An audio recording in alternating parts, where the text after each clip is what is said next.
Assalamualaikum warahmatullahi wabarakatuh. Perkenalkan, nama saya Rizka Astuti dengan NIM 2021-34007. Saya mahasiswa dari Universitas Patimura Ambon, Fakultas Keguruan dan Ilmu Pendidikan, Program Studi Pendidikan Pancasila dan Kewarganegaraan. Baik, kali ini saya akan membuat video mengenai proyek tugas micro teaching yang diampu oleh Ibu Dr. Aisyah Abbas, SPD MPD.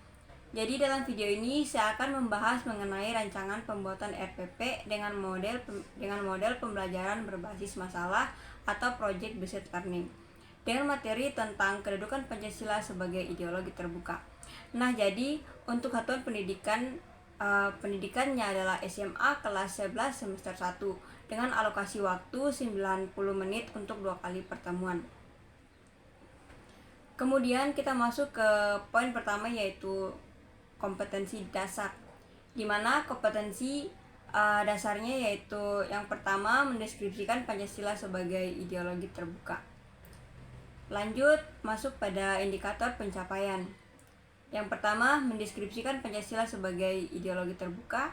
Yang kedua menjelaskan pengertian ideologi terbuka. Lanjut pada tujuan pembelajaran.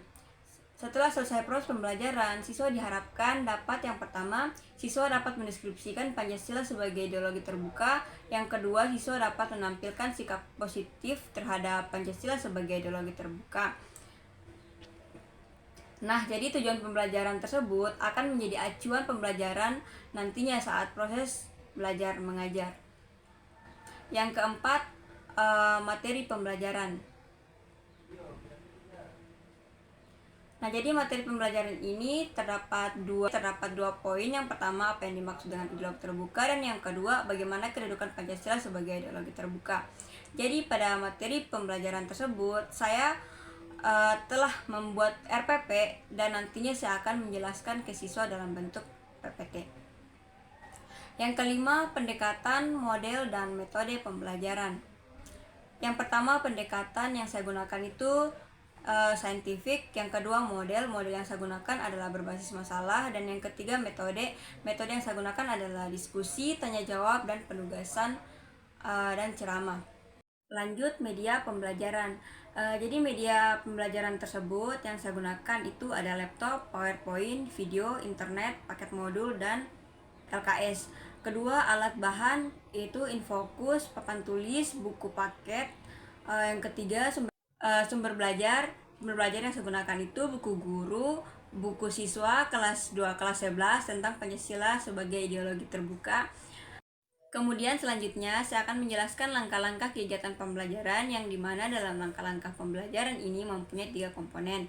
Di antaranya kegiatan pendahuluan, kegiatan inti, dan kegiatan penutup. Sebelum saya masuk untuk menjelaskan langkah-langkah pembelajarannya, saya menjelaskan dulu apa itu model pembelajaran berbasis masalah atau yang disebut dengan project based learning. Jadi project based learning adalah pendekatan pengajaran yang dibangun di atas kegiatan pembelajaran dan tugas nyata. Tugas nyata yang dimaksud ini seperti sebuah kasus atau masalah yang akan dipecahkan oleh siswa, atau memberikan tantangan bagi peserta didik yang terkait dengan kehidupan sehari-hari untuk dipecahkan secara kelompok. Oke, selanjutnya kita masuk ke bagian komponen pertama, yaitu kegiatan pendahuluan. Baik, kegiatan pendahuluan itu terdapat 2 tahap. Yang pertama, orientasi dan apersepsi. Tahap orientasi, guru menyapa siswa dengan memberikan salam. Yang kedua, guru menanyakan kabar dan memberikan motivasi. Yang ketiga, guru mengecek kehadiran dan kerapian serta kebersihan kelas untuk kesiapan belajar. Selanjutnya, berdoa sebelum belajar yang dipimpin oleh salah satu peserta didik. Selanjutnya, guru mengajak siswa untuk menyanyikan lagu kebangsaan, yaitu Garuda Pancasila. Lanjut, siswa menjawab salam guru. Terus siswa memeriksa kerapian dan kebersihan kelas. Setelah itu, satu siswa memimpin doa sebelum proses pembelajaran dimulai. Yang kedua, tahap apersepsi. Tahap apersepsi itu yang pertama, guru menarik perhatian peserta didik dengan menceritakan sedikit cerita dan memberikan pertanyaan. pemantik untuk mendekati materi, yaitu kedudukan Pancasila sebagai ideologi terbuka. Selanjutnya, guru menyampaikan tujuan pembelajaran. Lanjut, guru mengajak siswa untuk melakukan ice breaking. Lanjut, guru menyampaikan pembelajaran secara umum. Lanjut, siswa memperhatikan tujuan pembelajaran yang dijelaskan oleh guru. Setelah itu, siswa mendengarkan cerita guru dan menjawab pertanyaan pemantik dari guru. Lanjut, siswa dan guru sama-sama melakukan ice breaking sesuai arahan dari guru. Setelah itu, siswa mendengarkan penjelasan dari guru terkait langkah-langkah dalam proses pembelajaran berbasis masalah. Lanjut di kegiatan inti. Kegiatan inti itu memiliki 5 tahap. Tahap yang pertama, tahap orientasi masalah. Yang pertama, guru menyajikan video tentang masalah dalam mengimplementasikan nilai-nilai Pancasila. Yang kedua, guru melakukan tanya jawab kepada siswa dengan menggunakan 5W tambah 1H atau adik Simba yang berkaitan dengan video yang telah ditayangkan. Seperti kejadian apa yang anak-anak biasa dapat dalam video tersebut. Yang kedua, di mana kejadian tersebut terjadi. Yang ketiga, kapan kejadian tersebut terjadi. Yang keempat, mengapa masalah tersebut bisa terjadi. Dan yang kelima, bagaimana kira-kira masalah tersebut terselesaikan. Lanjut yang ketiga, siswa menyampaikan video yang telah ditayangkan oleh guru. Yang keempat, siswa menjawab pertanyaan guru terkait dengan video yang ditayangkan. Kedua, tahap pengorganisasian kegiatan. Yang pertama, guru membantu siswa untuk membentuk kelompok dengan cara menghitung. Yang kedua, mempersilahkan siswa untuk bergabung berdasarkan kelompok. Yang ketiga, guru membagikan LKPD yang harus dikerjakan oleh masing-masing kelompok. Yang keempat, siswa membentuk kelompok berdasarkan arahan dari guru.